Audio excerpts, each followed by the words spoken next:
play good football, because tonight had, for me, nothing to do with tactics or with good football. It was just a great game to watch, but not because of tactics or good football, but because it was every single second of the game, everybody was at the front of the seat. Is that the way to say?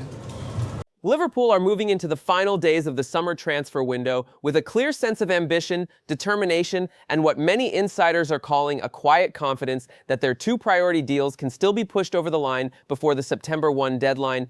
The Reds, who have already invested heavily this summer in rebuilding Arne Slot's squad, are prepared to sanction another wave of spending that could exceed £150 million, with Newcastle United striker Alexander Isak and Crystal Palace defender Marc Guehi at the center of their attention. As the market edges towards its frantic conclusion, both deals remain delicately poised, with Liverpool sensing opportunity amid uncertainty at Newcastle and Crystal Palace.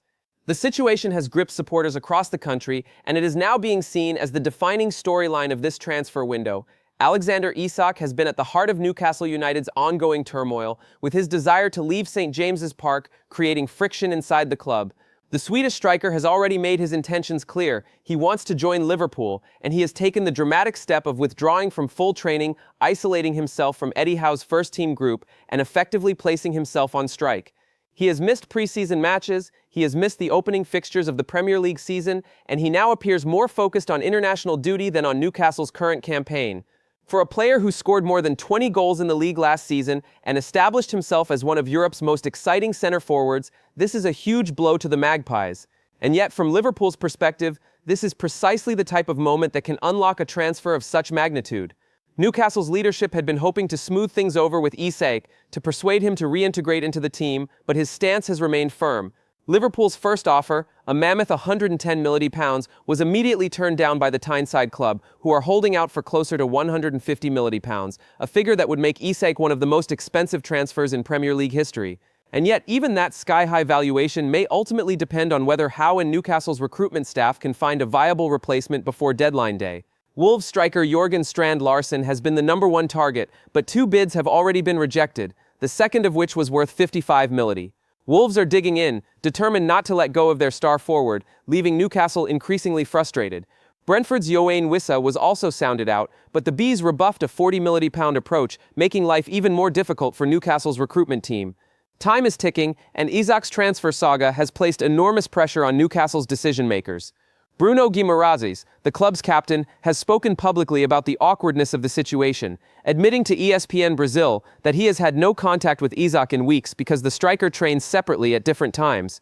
Guimarães described it as a tough situation, acknowledging that the squad misses its top scorer and wants him back, but also making clear that it is now beyond the player's control. For Liverpool, these quotes are telling. The harmony inside Newcastle is breaking down, and the striker's relationship with the squad appears fractured beyond repair.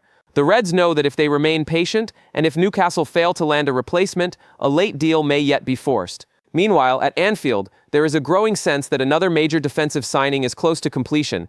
Marc Guehi, Crystal Palace's captain, and one of the most highly rated young defenders in England, has been Liverpool's #1 target at centre-back all summer. With Jarell Quansah sold to Bayer Leverkusen earlier in the window, and Ibrahima Konate entering the final year of his contract, Slot has made it clear to the Liverpool board that a new defender must arrive before the window shuts. Guehi ticks every box: strong, composed, Premier League proven, and only 24 years old. The Palace hierarchy are acutely aware of their dilemma. Guehi has just 1 year left on his contract, and he has no intention of signing an extension. Manchester City are already circling with an eye to snapping him up on a free transfer next summer, and Palace know they cannot afford to lose their prized asset without compensation. Last year they rejected bids in the region of £70 million, but Steve Parish, the club's chairman, admitted just last week that the situation has changed. The reality is that Palace may now have no choice but to sell, even if the fee is considerably lower than what they once demanded. Reports suggest that Palace want at least £40 million, while Liverpool are attempting to close the deal for closer to £35 million plus achievable add-ons. Sources close to the negotiations have confirmed that Guehi has already agreed personal terms with Liverpool, with a gentleman's agreement in place that he will be allowed to leave once Palace's Europa Conference League playoff against Fredrikstad. Transfer insiders such as Fabrizio Romano have been closely following the Guehi situation. Romano has confirmed that Liverpool are in active talks and willing to pay over £30 million immediately, but that the move still depends on Palace securing a replacement. Football Insider have gone further, claiming that Guehi could complete his move to Anfield as early as this week, with the finer details of the fee now being negotiated. For Liverpool fans, this feels like a matter of when rather than if. The broader context of Liverpool's summer cannot be overlooked. Despite winning the Premier League at a canter last season, the club has been aggressive in the transfer market, clearly determined to refresh the squad and prepare for a new era under Arne Slot. Florian Wirtz, Hugo Ekitike, Milos Kerkez, Jeremy Frimpong, Giovanni Leoni, Armin Pexi, Freddie Woodman, and Georgi Mamardashvili have already arrived, representing a blend of youthful potential and immediate quality. Yet Liverpool's hierarchy know that true statement signings come in the form of proven Premier League stars like Isak and Guehi. These are the deals that would not only strengthen the squad, but also send a message to rivals that Liverpool intend to dominate both domestically and in Europe. The situation with Isak remains the most dramatic. Sweden have already called him up for next month's World Cup qualifiers against Slovenia and Kosovo, and head coach Jon Dahl Tomasson has spoken of the player's determination to represent his country, despite his lack of club involvement. The situation he is in is not perfect, and he is not trained with the team, Tomasson admitted, but he is a player who can decide matches, and he wants to be part of our squad. The World Cup is important for Alexander Isak. That comment underscores how focused Isak is on his future. He wants to play on the biggest stages, and right now he does not see Newcastle as the platform to achieve those ambitions. Liverpool, with Champions League football and a fresh project under Slot, represent the ideal landing spot. The growing confidence at Anfield stems from two things: the groundwork that has already been laid with the players themselves, and the sense that time is running out for both Newcastle and Crystal Palace to resist. Personal terms with Isak have long been agreed, according to Team Talk, and personal terms with Guehi were agreed as early as July. For Liverpool, the path is clear. They just need the clubs to reach breaking point. With Newcastle still scrambling for a striker and Palace consumed by their European playoff, patience may be the Reds' most valuable weapon in the final days of the window. For Newcastle, this saga threatens to overshadow their entire season.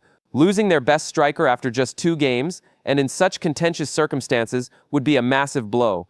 Yet holding on to him against his will could be equally damaging, creating a toxic atmosphere inside the dressing room and weakening Eddie Howe's authority. It is a no-win situation, and Liverpool's executives know it. For Palace, the dilemma is simpler: sell Guehi now for a reasonable fee, or risk losing him next summer for nothing.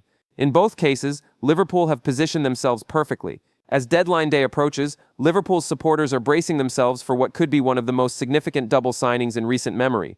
Isak, the prolific forward who could lead their line for years, and Guehi, the defensive linchpin to build around at the back.